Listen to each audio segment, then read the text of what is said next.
Tem, não, mas veja, você tem que compreender isso para que a gente possa fazer a discussão da reforma, se nós não entender que vocês que eu digo, é servidores, não é a polícia em si, não é só vocês polícia, vocês não são o centro do mundo, aquela história, é todo mundo, entende? O afunilamento é de todo mundo.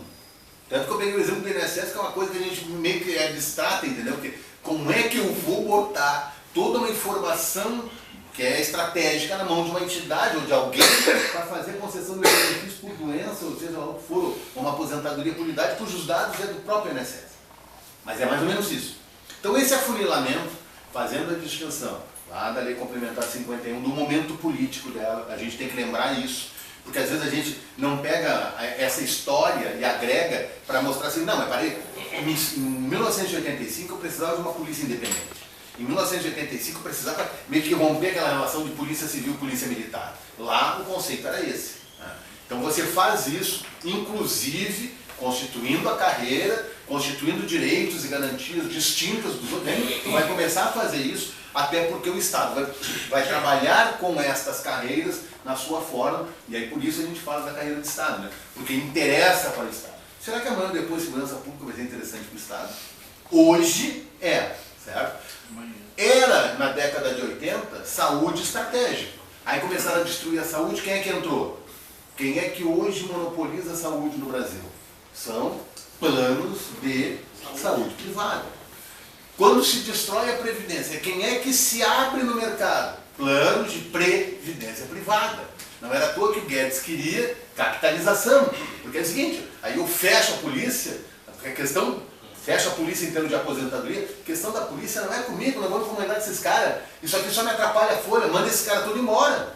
Polícia, magistratura, e aí vai todo mundo. Uma folha privada. Isso. Não, tu joga para um outro lado, o ônus não é meu, se quebrar, ó, o problema é de vocês. Chile. É a lógica do Chile. Então, você desculpa que a gente começa a meio que abrir o leque, porque a gente, claro. É que a gente tem que mesmo que contextualizar. O direito adquirido nesse Esse conceito é o mais sacana de todos. Isso aí foi o que aconteceu, por exemplo, na minha época, a extinção da Guarda Civil. Bingo, que depois tiveram que retomar, né? Sim, eu sou daquela época. Vocês são aqui babilônicos, não?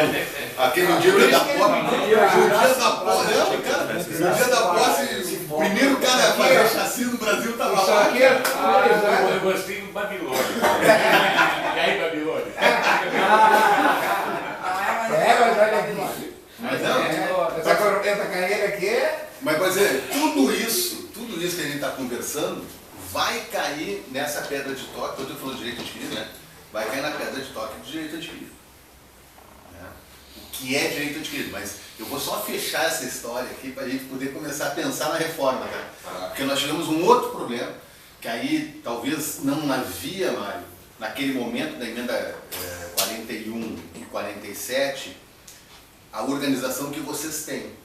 Eu sempre falo para o Mário, para mim, a posição das polícias na emenda, na PEC, proposta pelo Temer, para mim vocês deram uma aula para o melhor comunista do mundo, de como se faz uma operação e como se faz o embate dentro do Congresso Nacional.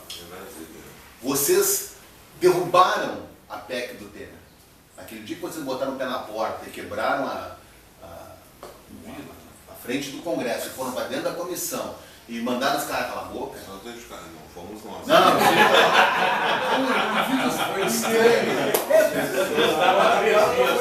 mas daqui não. O deslocamento de ar pela pressão. Isso, o símbolo, né? Uma coisa que é o símbolo. O símbolo ficou. E aquilo ali, como movimento sindical, foi uma referência. Porque o movimento sindical está completamente. E aí vocês deram um pouco da linha, né? Vocês como organização e fazendo a referência, a gente sabe que foi passou um cachorro, né? Fez um xixi ali, a porta deu um problema. Ali foi o diferencial de tudo. Que lá na emenda 41 e na 47 vocês não estavam. Talvez se vocês estivessem, não estou dizendo, não estou fazendo nenhuma crítica a quem estava, porque eu acho que o movimento sindical cumpriu o papel dele lá, mas talvez nós tivéssemos resolvido todo o problema que nós estamos discutindo hoje lá. Né? Então, esse processo também vai se dar a partir da emenda 41, e aí eu vou pegar a tua pergunta, ali tem um divisor. E ali é o divisor que, num dos aspectos, que aí vem o conflito de interpretação jurídica, né?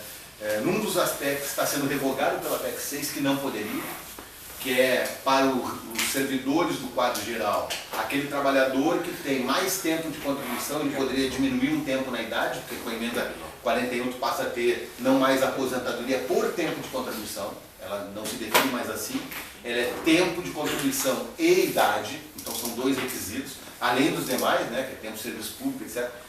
Esses dois elementos aqui, tem um que diz o seguinte, olha, como a gente sabe que o trabalhador começou muito cedo, então eu quero que esse trabalhador começou cedo, quanto mais tempo ele tiver, além dos 35, eu vou diminuir na idade. Tá? Vocês não sofrem esse problema, porque vocês têm uma regra excepcional que nem idade tinha. Terá, né? Mas não tinha. Tá? Então, ali se fixa dentro dos conflitos, dos embates, uma garantia de proteção das pessoas que tinham mais trabalho, e aí se garantiu, está sendo revogado. Isso é uma norma transitória, que ela destinava-se aos trabalhadores que estavam mais próximos de se aposentar, ou já teriam quase os 35 anos, mas tinha 52 de idade. E aí, esse trabalhador com 34 anos de idade, homem, com 52, vem a reforma e manda ele para 60 anos. Então, ele, em vez de ter que trabalhar tanto tempo, em vez de ter que trabalhar até os 60, para cada ano a mais tu tirava um pouquinho daqueles 60. Para vocês terem ideia como é drástica essa PEC, ela tira esse dispositivo, que é uma norma transitória, e aí eu vou te dizer assim, já vou começar a discutir, como é que pode uma proposta de emenda constitucional, que é aprovada com norma transitória, ter uma nova PEC para revogar essa norma transitória, que ela se incorpora ao patrimônio do trabalhador. Tá? Aí vai vir um grande conflito do conceito de direito adquirido no Brasil. Tá? E esse divisor a gente tem que fazer. Porque haverá uma discussão, certamente, nos tribunais, de que se pode ou não revogar por uma outra PEC uma norma transitória no emenda constitucional, tá? Que é a teoria do direito à informação alemão. Então, isso aí vai dar pano para manga. Como vai dar pano para manga uma infinidade de outras questões. Como é que fica a compulsória? De vocês? Sim, o caso. Então vamos voltar à Lei Complementar 51. A Lei Complementar 51 fala que a compulsória é aos 65 anos. Eu entendo, na época o Aires era o presidente aqui, eu entendo que quando há o julgamento do Supremo Tribunal Federal da recepção da Lei Complementar 51, dizendo que naquilo em que não conflitar com a Constituição, a compulsória se dará aos 65 anos, eu entendo que isso aqui está errado. Eu entendo que a compulsória cai na regra geral da Constituição, ou 70 ou 75 anos. É a minha leitura. Os tribunais até agora estão dizendo que não, que essa lei complementar teria capacidade de, ao ter sido recepcionada, manter os 65 anos. Então hoje, estou falando assim, é tipo de jurisprudência, tá? Então a tendência é de que ainda se forme a proteção aos 65 anos. Não sei se tu tem alguma decisão contrária a isso, não sei se tu entrasse também. Né? A gente tem visto que eles estão dizendo que é 65, tanto que um monte de delegado aí foi mandado embora, né? Não, e aquele colega que era um inspetor de quarta classe e saiu comissário com liminar para ficar, para não ir embora. Perfeito. E agora o Estado está mandando todo mundo. mandando e rebaixando os caras. É que o Estado, ao aplicar a regra, retroagiu a data de aniversário. Sim. E aí rebaixou os caras. Isso. Então, se entre o aniversário dele e a promoção ele já tinha tava a data 65 da compulsória, perdeu o que o direito. aconteceu depois? Eu acho que, até aproveitando a sua pergunta, isso vai ter que ser uma disputa política. Né? Hoje, a situação que a gente está vendo é essa, os 65 anos.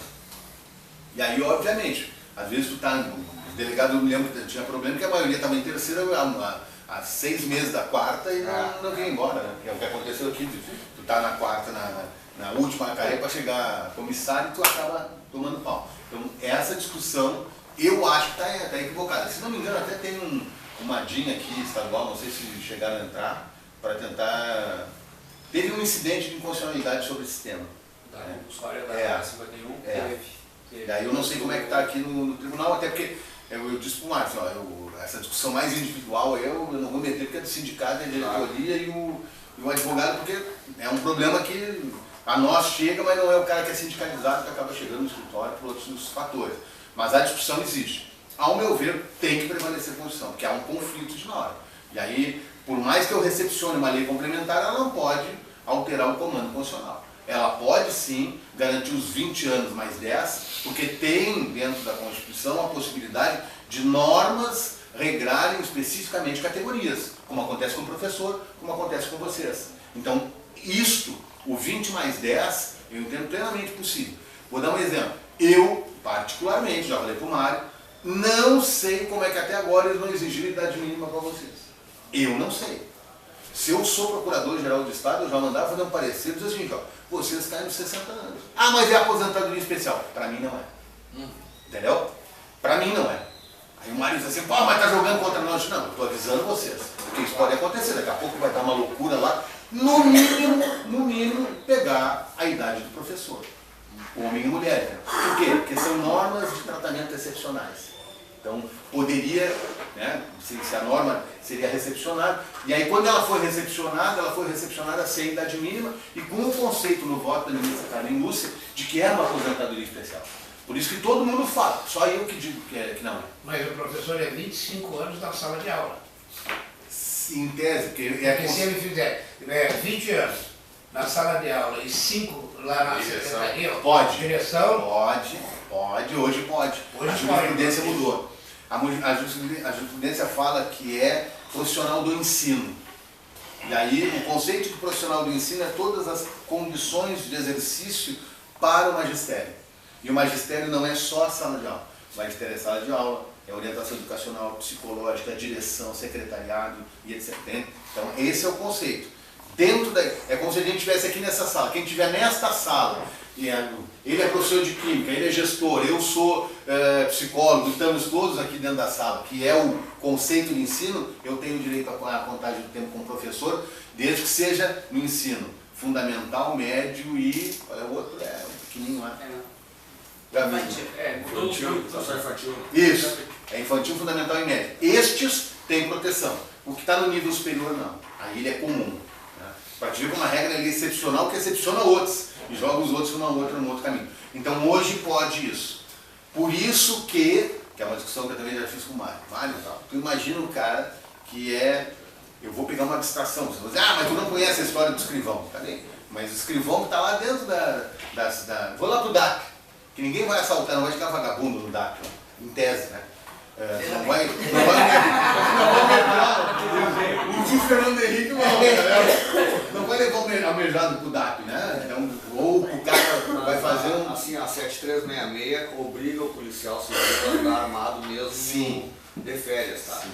E ele obriga o policial civil, mesmo estando no administrativo, ele tem que atuar com a polícia. Tá? Não cabe omissão, não é nos permitido a omissão. Então aí o do DAP está incluído nessa aí. Tá bem? Ele perde o bônus, mas ganha o ônus. Isso, não, eu quero fazer essa distração para você entender claro. Até que ponto, porque eu acho que ela fosse muito feliz quando falou, e o DAP aqui, né? O DAP não vai ser o primeiro a fazer. Claro, o que vão fazer com o DAP? O DAP vai acabar e vai ficar tudo na Secretaria da Administração. Não vai mais ser atividade. Não tem lógica. É a mesma coisa que eu pegar um brigadiano e botar lá no quartel a fazer cartinha para o comandante de agradecimento pelas felicitações do primeiro ano. Mas tem. Tem ou não?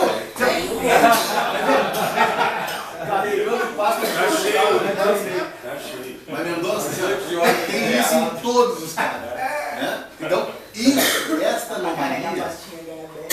anomalia que a gente tem que entender que eu não vou entrar no mérito ideológico, se está certo ou errado, mas isso é que está sendo atacado profundamente, só que assim, tu ataca isso para atacar a anomalia, tu ataca a anomalia, mas aí tu afeta todos os outros que não estão na anomalia. Né? Que é esse o objeto da diminuição do Estado. Então eu quero ser chato com isso, porque é uma compreensão que a gente vai ter que ter. Mas quanto ao DAP ali, quando eu fui presidente na segunda gestão e veio a questão toda da aposentadoria especial, da negativa por parte do Estado, né, eu comecei a chamar lá os diretores. Eu sou meio abusado mesmo. Entendeu? Porque eu acho que tem que dizer as coisas e não adianta ficar aqui. Eu chamava o DAP de McDonald's. Porque o DAP já é um McDonald's há muito tempo. Tem tudo pronto lá da administração, eles só preenchem formulários, tem 2, 3 delegados para não fazer nada, não assinam também, e vai tudo para a administração. Lá é que é o foco. Lá para a Secretaria da Administração. O DAP é despachante. O DAP é um despachante, é um McDonald's, ele pega tudo pronto ali, bota dentro de um pacotinho e manda para lá. Quem vai comer, quem vai resolver é lá. Tem policiais que fazem carreira como fisioterapeuta, como dentista ali dentro. É esta anomalia. É isso aí, aí é eu isso não- aí, vai. Olha, claro. Concentra um monte de gente, né? Só que o problema é o seguinte, aí, puta, esse é outro detalhe. Né? Isso vai acabar. Eu também acho que vai. Concentra um monte de gente. Sim. Isso tudo que a gente poderia trazer para o direito, assim, isso é desvio de função. É literalmente desvio de função. Ou desvio de finalidade. Tem um policial que assina projeto, mas ele está na atividade de arquiteto ou de policial? Pois é. Então, estas incoerências que deveriam ser limpadas do Estado, e aí vai ao encontro de dizer o que é uma carreira de Estado. Entendeu? Por isso que a gente tem que pegar esse processo histórico todo para entender o seguinte, bom, hoje é uma deformação, nós falávamos aqui, né, numa conversa lá, no começo, sobre a questão da ausência do Estado em determinados lugares, da ocupação por determinados setores, inclusive da criminalidade. O Estado não está lá e a criminalidade toma conta, a igreja toma conta, as associações tomam conta de interesses múltiplos por causa do falta do Estado. Então, o que se quer, na verdade, é criar uma diminuição do Estado para que ele seja operador efetivo na ponta. Mas a gente sabe que a realidade não é bem essa. Né? Para tentar chegar na nossa PEC 6, a discussão que nós vamos travar, né? Tudo isso a gente tem que avaliar. E o primeiro aspecto aí que eu vou pegar é a emenda 41, que estabelece a distinção de integralidade e de totalidade, né? Que é o voto do Fachin. Que é o grande problema que deve estar na cabeça de vocês. E está na cabeça de vocês toda a insegurança que nós estamos vendo. E por que isso? Porque essa insegurança, ela se dá no momento em que tu dizes que há um direito adquirido. Então, para mim, direito adquirido é tu estar dentro de uma norma. Esta norma tem um processo de tempo de maturação para você adquirir o direito. Em tese, você não poderia alterar esta regra ou no começo do jogo ou às vésperas do fim do jogo. Esse seria o aporte da discussão de direito adquirido. Só que isso o Supremo Tribunal Federal entende que é direito expectado ou expectativa de direito. Implementou tudo. Se não implementou, tu não leva. Não, aqui implementou. Tá bom, calma. Que é uma da pergunta. Isso, mas esse é o segundo passo. É que nós temos que entender. Porque eu posso ter Que seria uma expectativa de direito, isso, na verdade. Porque eu posso ter uma situação assim, que eu já vi. Né? Eu já vi lá na emenda 41. O cidadão, por exemplo, ele tinha as condições. Eu vou pegar um exemplo de você. Vamos supor que tivesse. E aí tem agora na PEC 6. Ele tivesse 18 anos de polícia e já tinha implementado os 10 fora. Aí tu vai ter, por exemplo, um pedágio. É pelo tempo que falta. É o tempo que falta dos 18 anos de polícia aos 2 anos, ou dos 30, que agora é exatamente os mesmos 2. Mas se eu tivesse uma outra condição que não fosse essa igualdade, qual seria o tempo a implementar? Vai ser uma discussão também, dos pedágios que vão ter por aí. Com relação ao servidor, e aí a gente, eu não vou ser peremptório, mas é o que está dizendo o artigo 3º da PEC, com relação ao servidor que entrou antes de 2003. E esse, eu vou tentar ser peremptório, mas não vou ser. Ele entra antes de 2003. Tem as condições adquiridas antes da aprovação da PEC, que é a parte mais fácil do nosso debate. Este servidor, se hoje ele entrou antes de 2013, implementou as condições, ele tem direito adquirido. É o meu caso. Esse é o mais tranquilo. Esse é o clássico. Esse é o exemplo que o professor da sala de aula termina a faixa chamada e todo mundo sai feliz. Agora vem os pepinos. Todo mundo tira dessa. Isso, todo mundo tira dessa. Aí passou a reforma hoje. Esse servidor que entrou em 2003, se viesse aposentar depois da reforma, que ele tem de direito adquirido, o que ele tem, né, da estrutura para isso. Por quê? Porque depois da reforma, em tese é média, em tese é 60% mais 2, em tese tem uma exceção para quem está às portas da aposentadoria, que aí vai ter 52 ou 53 anos de idade.